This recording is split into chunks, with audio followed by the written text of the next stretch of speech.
Welcome, everybody, to another episode of Strife's Sanctum podcast.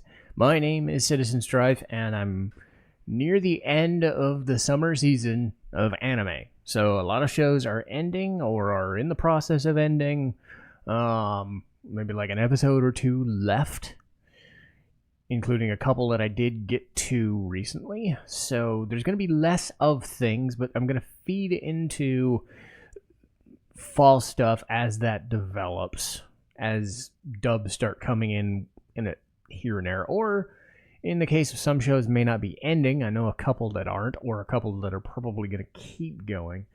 But for now, I'm just going to keep working with the shows that I'm finishing up, and we'll start with Dandadan. And honestly, there's not much to talk about. There was a giant kaiju battle and a giant robot battle. What I did notice was fun for me was, oh boy, another girl, and it's an alien girl, and she kissed Okarun. Oh god, what's it gonna be? That's all I cared about. That's all I cared about. In all the insanity, and I've been saying this for a while now, all the insanity in the world can't make up for the fact that I just love the romance shit. I remember talking about this with a person at work, and we agreed on the same thing. Like, it's a romance comedy in the shape of fucking insanity. But it's like, I don't really care about all the weirdness anymore, because it's just there. So I care about these people enough that I can live with half the show, or 75% of the show, being absolute fucking nonsense. And then watching their relationships unfold, because I know where the shit's gonna go, but then they add to it, and they're just like, okay, cool, let's go, it's fine, fuck it. Anyway, speaking of shows that I do care about more, totally bound Hanako-kun. It's going to end by the time I get to its own episode next week. Maybe not, I don't know, but I delayed it. I don't know if I'm going to get to the end of it, but I'm going to try. And even if I don't, I'm pretty sure it's going to end on a proper note, at least this season, so I'll have a good grasp of what I want to talk about. But they have basically settled on the idea of the severance and what that's going to do and how they got back into that world, and it was really neat that they took a roundabout way to get back into this severed world, and they managed to work their way back to Aoi and trying to get her back home. But at the same time, Minamoto, Teru Minamoto, basically saying, if I get there, I'm going to cut off Hanako's head, because I don't fucking care no more. And that was his goal all along. Now, whether that's going to work out or not, I don't think so. They probably wouldn't kill the main character of the show, but who knows. It's not as if Hanako hasn't had it coming after all the shit he's been trying to pull. So, given what he's tried to do and what, you would think he'd have comeuppance. But I don't know if this is the type of show that would do that. Even with the steps that the last season has taken, I don't know if they'd go that far. So, oh god, I just love it so much. I love this show so much. And we're into that October Halloween-esque season, so it's even better. I just love it so much. Sakamoto Days has pretty much ended its run, and, it did a thing, and they're going to do more things, and they fought some dudes, and they recruited some dudes. The crazy Sakamoto fan and the germaphobe joined the bad people. There wasn't much that happened in the new episode other than tying up loose ends. And again, Sakamoto Days is in that, solid enough and sometimes really, really fucking fun shonen stuff.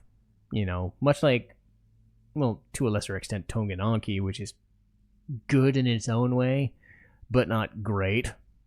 So it's fine, It has moments of greatness sprinkled in, but it's just not, it's fine. you know. Dress Up Darling, speaking of a show that I was really not feeling for a lot. And then they had an episode that kicked my ass, and it was great. They had an episode basically where Gojo was gonna stay up all night, and it basically made Maureen just go nuts and overthink things. And she found out he was drinking an energy drink and playing a video game. So she just gets all fucking flustered and shit like that. But the best part is the content of this video game, let's just say Doki Doki-esque, and leave it at that. I've not talked about Doki Doki Literature Club in forever, and I will at some point at length. Maybe sooner than I think, perhaps, because I'm gonna run into a situation where I'm gonna have to talk about it.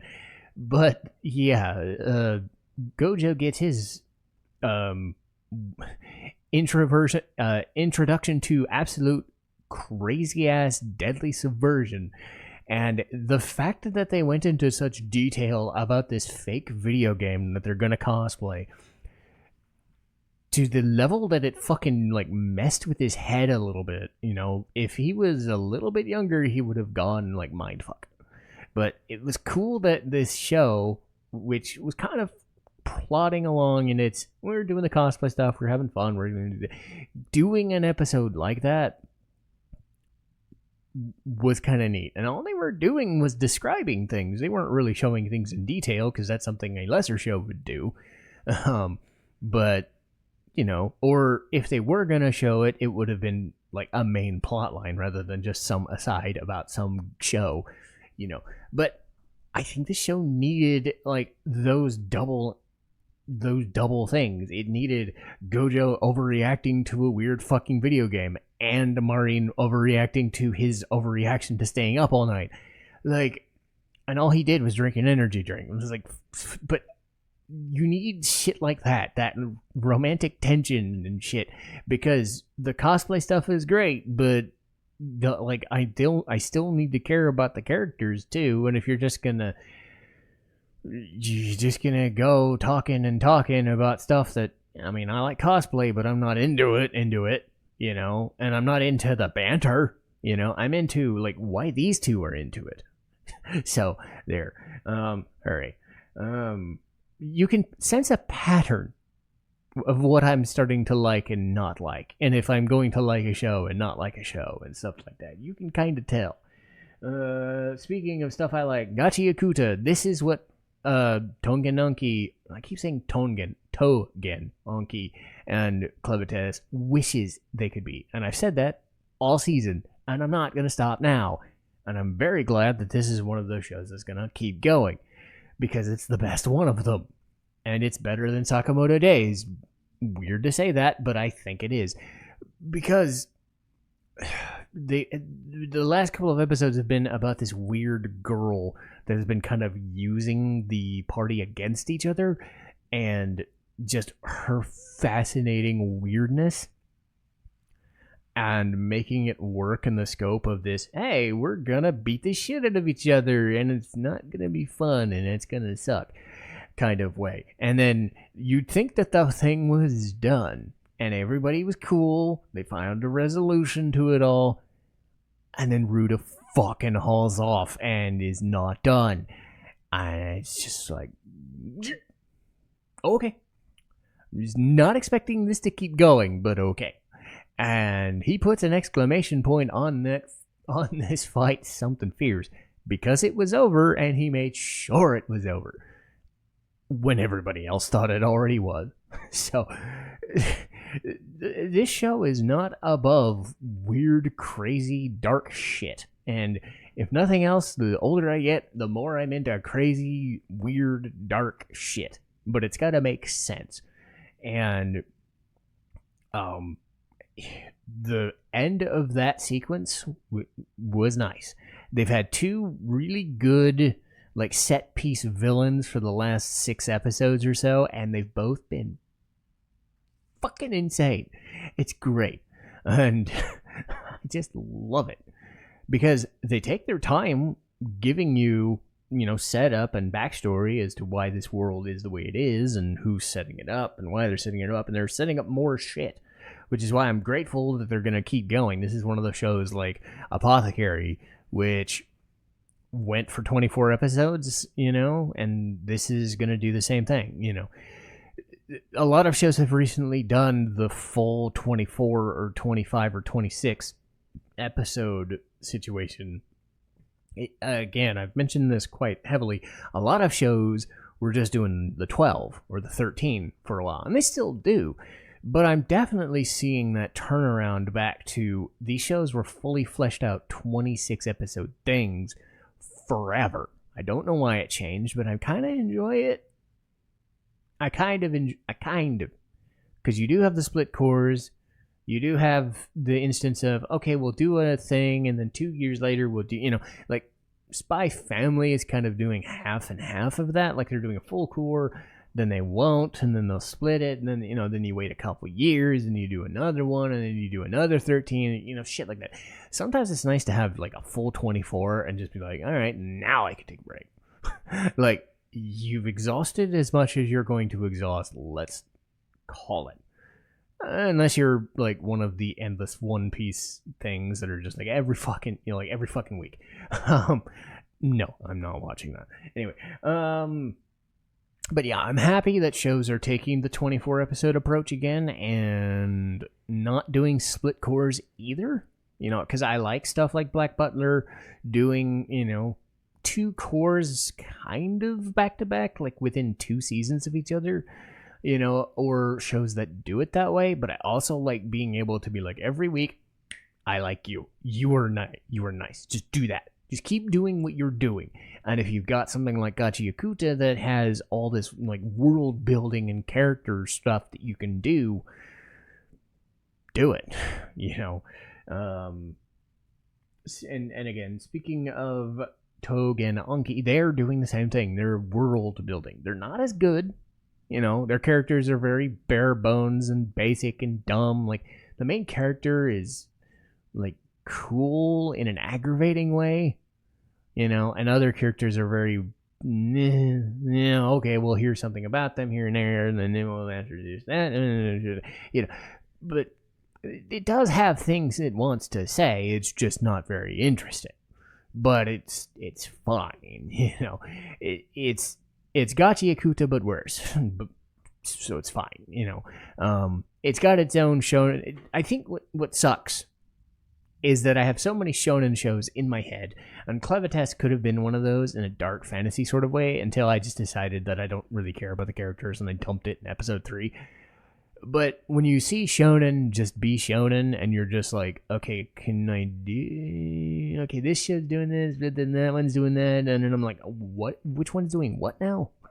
So I have to keep up with it, because if I don't, I just get lost in the madness of, oh, they're doing another fight thing. Okay, fine, they're fighting again, So it's cool when you do have spurts in between all the madness, and I think shows like this that succeed, give you like 2 or 3 episodes of slowdown. And even Dandadan to an extent is doing the same thing, but in their own weird fucking way. They give you like 2 episodes of crazy shit, 2 episodes to breathe. 2 episodes of more crazy shit, 2 episodes to breathe. They don't breathe too much or it gets too boring, or they don't do too much fighting, otherwise you don't get the power leveling bullshit, But again, I would say Tougen is more just straightforward. We've got Oni, they're fighting that guy, we're doing this thing, let's go. Gachiakuta has more interesting things to say with its premise. So I think rather than just be some dumb shonen, I think Gachiakuta is at least trying to have some heart to it, as opposed to, it's good enough. Let's see here. Leviathan, speaking of good enough, I guess. This show kind of petered out in a big hurry. They were in such a hurry to get to 12 episodes, they forgot that they had more stuff that they could have done, and they just kind of stopped. I think they ran into the episode 12 problem or the episode 11 problem, and it shows. They having finished it, it's fine. I liked it. I mainly liked it for Sharp, not so much Alec, but he grew on me, but mainly Sharp. Go figure. Strife likes a female character with some balls. Not in that way. Sort of. Like, I like Mao Mao and Frieren, okay? I think you know what I meant. Anyway. Basically, any female character with some, like, guts. Okay? That's what I meant. And, to an extent, she has them. And Alec learns to get them. But everything around them is very just... Okay, we're mimicking World War II, and we have some cool stuff to show you, but it's only kind of skin deep. I think this could have been like the Moonrise thing, where it could have been another half season, or like what was the show? Dead something demon destruction, some 4D word thing. It was from like a season or 2 seasons ago, where it went 16 episodes or 18 episodes. It just had a weird number, right? This, if they had more they could have done, they could have gone a full other season if they wanted, but they didn't. They went 12, and it felt odd. Because why would they go to Turkey for 3 freaking episodes? And then, why go to New York for 2 freaking episodes just to end the show? They ran out of steam really freaking quick, because I don't think they had enough to say. I guess they were trying to stretch themselves out to 12 rather than go to maybe 6 or 8. I don't know. Being Netflix, you could have just done how many episodes you needed, I suppose. But it just felt like, okay, we got to tie up these plot lines, and we introduced Nikola Tesla of all people. Like, okay, so he's the big bad guy now, I guess. Like, okay, I don't get it. Like, he wants to end the war by basically making his version of an atomic bomb, which is an electric tower. I don't fucking know. Okay. So that happened, I guess. Like, the things they introduced could have done more stuff, but they decided to just go 12 episodes, done. Like, we could have gotten another season of Land of the Lustrous if it would ever finish.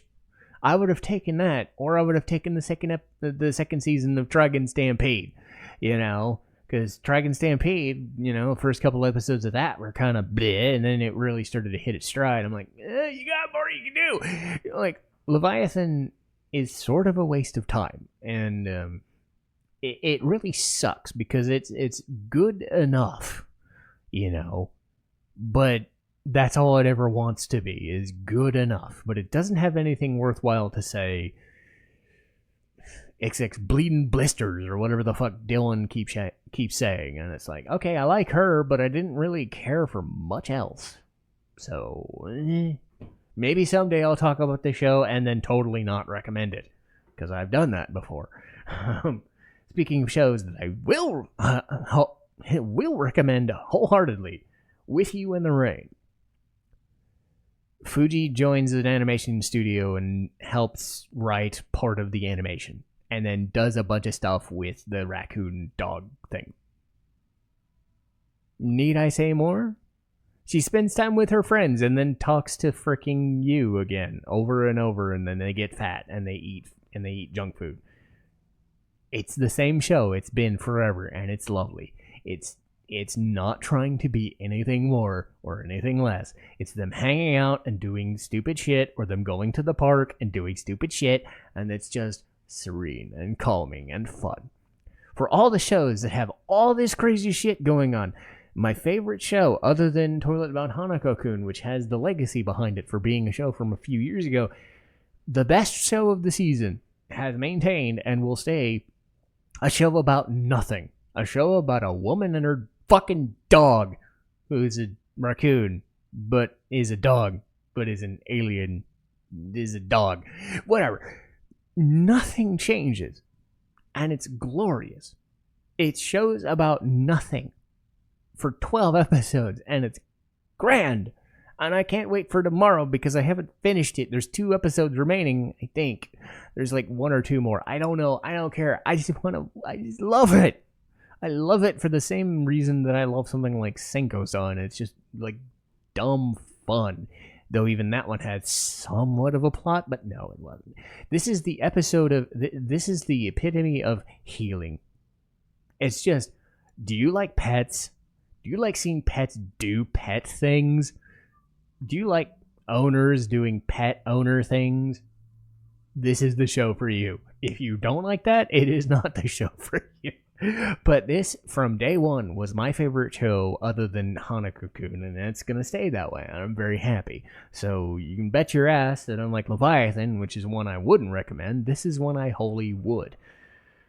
But that'll do for this week. There are shows debuting, but they only have sub-episodes, and an ambulance is coming by to signal the end of this episode. Hooray! So, while that's going by, I'll call it here.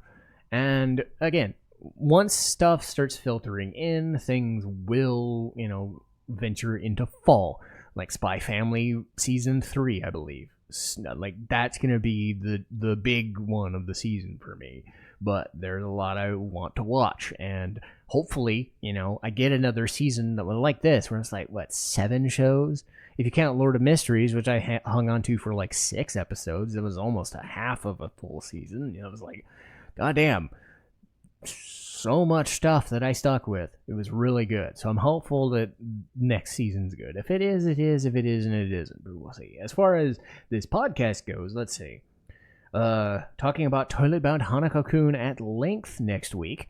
So whether I finish the season or I'm 1 episode away, I do want to talk about that at length because it is my favorite show of the last season and has really hit its stride with this last second season. Zenshu in November, Vagrant Story, Gangsta, and Ace Attorney Dual Destinies. I want to say I've done Dual Destinies, but it turns out I'm only at Phoenix Wright or Apollo Justice Ace Attorney so far. So I could be wrong on that. I'll have to check on that. But Dual Destinies, I'll talk about at length as well. So hooray for progress. I'll see you next time. Citizen Strife, signing off.